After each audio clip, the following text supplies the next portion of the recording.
ఓం శ్రీకృష్ణ పరబ్రహ్మణే నమః. ఓం శ్రీ పరమాత్మనే నమః.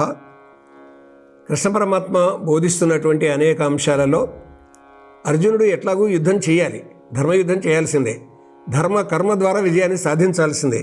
అయితే మనస్సులో సమాన భావన ఉండాలి. జయం కలగని అపజయం కలగని రెండింటిని సమానంగా స్వీకరించేటటువంటి భావన ఉండాలి అని సమత్వ బుద్ధి కలిగి ఉన్నటువంటి వాడే శ్రేష్ఠుడు అంటున్నాడండి కృష్ణ పరమాత్మ. అందుకొరకు ద్వంద్వాల విషయంలో సమభావన ఉండాలి, ద్వంద్వాల విషయంలో సమభావన ఉండాలి.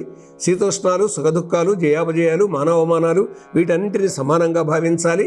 అందుకొరకు తన మనస్సును తాను జయించాలి అని చెప్తూ జితాత్మనః ప్రశాంతస్య పరమాత్మ సమాహితః శీతోష్ణ సుఖదుఖేషు తథా మానవమానయో అని చెప్పినటువంటి దాని తర్వాత జ్ఞాన విజ్ఞాన తృప్తాత్మ కూటస్థో విజితేంద్రియ యుక్త ఇత్యుచ్యతే యోగి సమలోష్టాశ్మకాంచన. వేటి విషయంలో సమాన భావన ఉండాలని చెప్తున్నాడు ఇక్కడంటే జ్ఞాన విజ్ఞానముల తృప్తుడు, జ్ఞానములోను విజ్ఞానములోను. జ్ఞానం అంటే ఏంటి, విజ్ఞానం అంటే ఏంటి తెలుసుకుందాం ఇప్పుడే.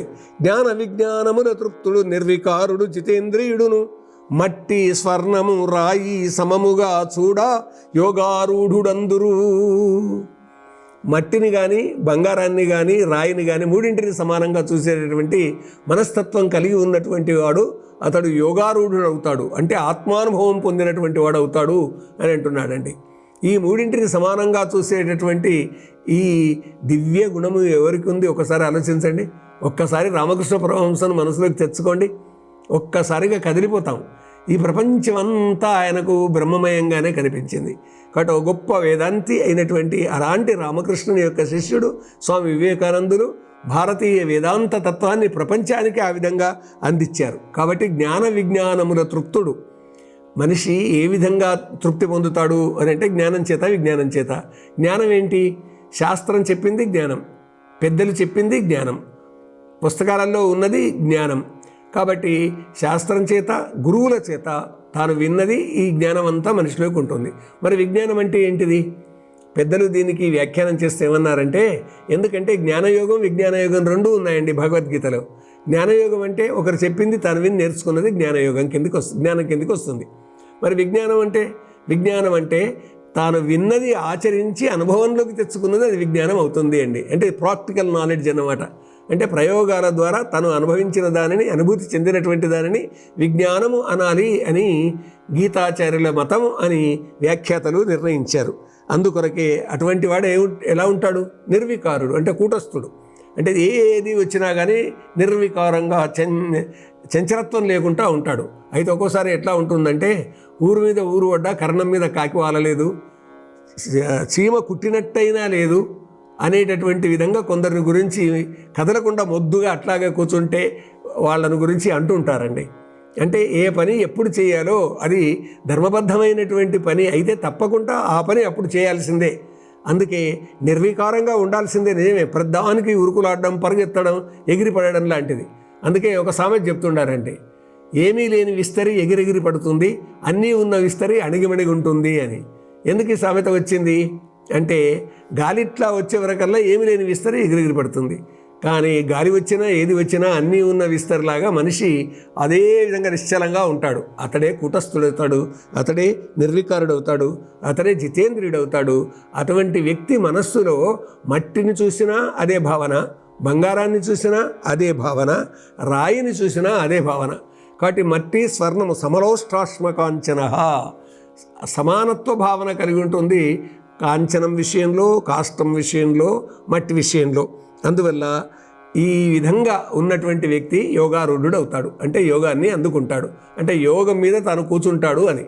ఈ యోగం మీద తాను కూర్చోవడం ఏమిటిది అంటే జీవబ్రహ్మైక్య భావనలోకి వెళ్ళిపోవడమే యోగంలోకి వెళ్ళిపోవడం అన్నమాట. అంటే నేను జీవుణ్ణి, బ్రహ్మైక్య భావన, ఆత్మయే పరబ్రహ్మము. కాబట్టి ఆత్మ సాక్షాత్కారాన్ని పొంది జీవుడు దేవుడు ఒక్కరే అనేటటువంటి ఒక భావన యోగం ద్వారా మనిషి సాధిస్తాడు. దానివల్ల తాను సమానత్వ భావనతోటి అన్నీ జయించి జీవుడు దేవునితో సమాన స్థితిని చెందుతాడు అనేటటువంటి భావన. ఇంకంతేకాకుండా సూర్యున్మిత్రార్యుదాసీనా మధ్యస్థద్వేష్యవందుషు సాధుష్వపి చపాపేషు సమబుద్ధిర్విశిష్యతే. ఎవరి సమత్వ బుద్ధి కలిగినటువంటి వాడంటే సూర్యులు మిత్రులు, అరులు ద్వేష్యులు, దగ్గరి వాళ్ళు, సౌహృదయులైనటువంటి దగ్గరి మిత్రులు, అరులు శత్రువులు, ద్వేష్యులు నిన్ను ద్వేషించేవారు లేదా నువ్వు వ్యతిరేకించేటటువంటి వాళ్ళు, ఉదాసీనులు మధ్యవర్తులు. కొంతమంది ఔదాసీన్యం పాటిస్తారు, ఎవరినేం పట్టించుకోరు. కొంతమంది మధ్యవర్తులుగా ఉంటారు. బంధువులు సాధువులు పాపుల సమత బుద్ధుడే శ్రేష్ఠుడు. బంధువులు పాపులు ఎవరైనా కానిగాక వాళ్ళందరి విషయంలో సమానత్వ బుద్ధి కలిగి ఉండాలి. కొంతమంది ఏది పట్టించుకోరు, ఉదాసీనంగా ఉంటారు. అర్జునుడు కూడా ఉదాసీనంగా ఉన్నాడని భావించి కృష్ణ పరమాత్మ ఇలా అన్నాడని కరుణశ్రీ గారు ఒక మంచి పద్యం చెప్పారండి. ఔదాసీన్యము నుజ్జగింపుము వయస్య కర్మవీరుండవై పాదం ముంచుము యుద్ధరంగమున నీ స్వాతంత్ర్య శంఖధ్వనుల్ వేదవ్యాస జయ ప్రబంధ కవితావేశమ్ములో మ్రోగు నిన్నాదర్శమ్ముగ చెప్పుకొందురు భవిష్యత్ భారతీయ ప్రజల్. కాడు ఉదాసీనత్వం అంటే అది. అంటే నిన్ను ఎవరైనా కొట్టడానికి వచ్చినట్టయితే నీ ఉదాసీనంగా ఉంటే ఎట్లా? కాబట్టి నీవు ఆ దెబ్బను తప్పించుకోవాలి, అతన్ని శిక్షించాలి, ఎదుర్కోవాలి తప్పకుండా. కాబట్టి ఆ ధర్మాన్ని ఎప్పుడైనా ఎదుర్కోవాలని కృష్ణ పరమాత్మ బోధిస్తున్నాడు. అయితే అన్ని విషయాలలో సమత్వ బుద్ధి మాత్రం కలిగి ఉండాలని చెప్తున్నాడు. భగవద్గీత సమానత్వాన్ని ఈ విధంగా బోధించిందండి. అది మనం మనస్సులోకి స్వీకరిద్దాం, ఆచరిద్దాం. ఓం యత్ర యోగేశ్వర కృష్ణో యత్ర పార్థో ధనుర్ధరః తత్ర శ్రీ విజయో భూతి ధ్రువా నీతిర్మతిర్మమ. స్వతంత్ర భక్తి యూట్యూబ్ ఛానల్ ని సపోర్ట్ చేయండి.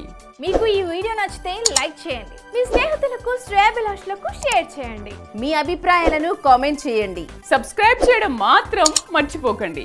మరిన్ని వీడియోల కోసం బెల్ సింబల్ ని ప్రెస్ చేయండి. స్వతంత్ర భక్తి ఛానల్ ప్రేక్షకులకు ధన్యవాదాలు. స్వతంత్ర భక్తి YouTube channel, please like, share and subscribe.